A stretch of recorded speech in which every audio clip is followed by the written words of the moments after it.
Hello friends, today we are going to study about stress strain curve for mild steel rod.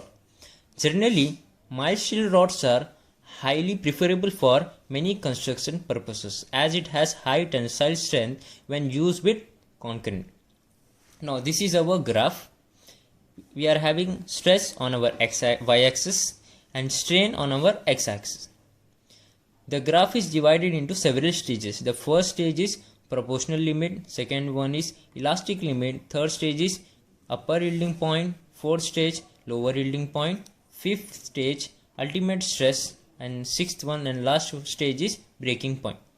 Now let's begin with proportionality limit.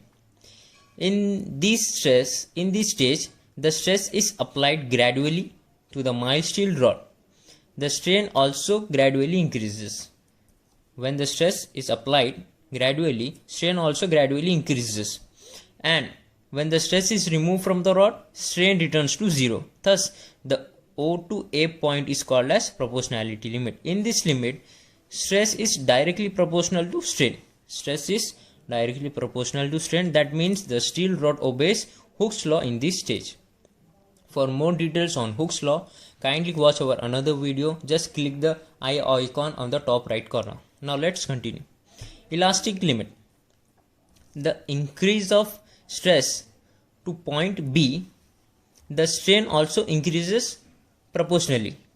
Means as there is an increase in stress, strain also increases proportionally. If the applied stress is removed, the strain returns to an original position. If the stress is removed, the strain also comes back to its original position. Now, the stress increase beyond elastic limit. This is the elastic limit, B.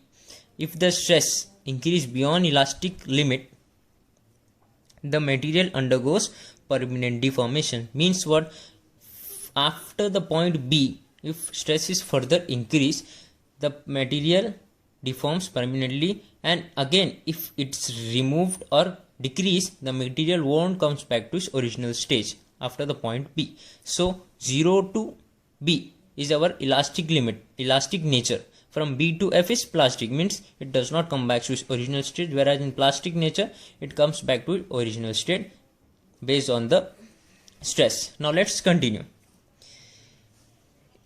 The stress increase beyond the elastic limit, the material undergoes permanent deformation. The mild steel rod does not regain its original shape even after the stress is removed.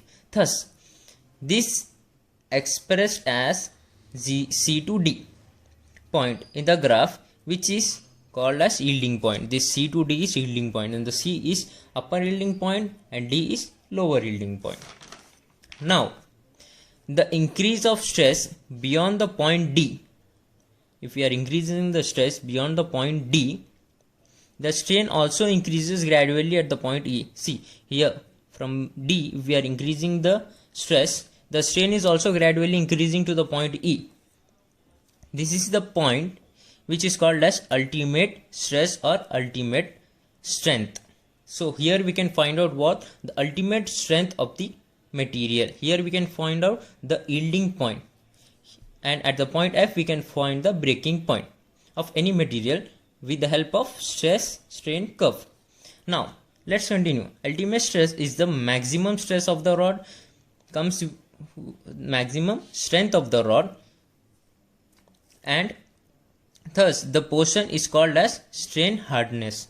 Okay, this point is known as strain hardening. Now, further increase of stress beyond the ultimate point, the localized reduction occurs in the cross-section area of the rod, which means what? The cracking occurs after the point E. If further increase of stress, the rod starts to crack or bend. This is the weakest point of the material. This is called as necking stage, that means as a breaking point stage. At this stage, mild steel rod breaks from here to F. If the stress is increased, the strain slowly goes down and it breaks. This is the breaking point and directly falls down. Further increase of stress, there is no changes in strain. Due to this curve, we can also find for any material yielding point, ultimate stress and breaking point. Hope you like the video. If you like the video, share, like and subscribe. Thank you.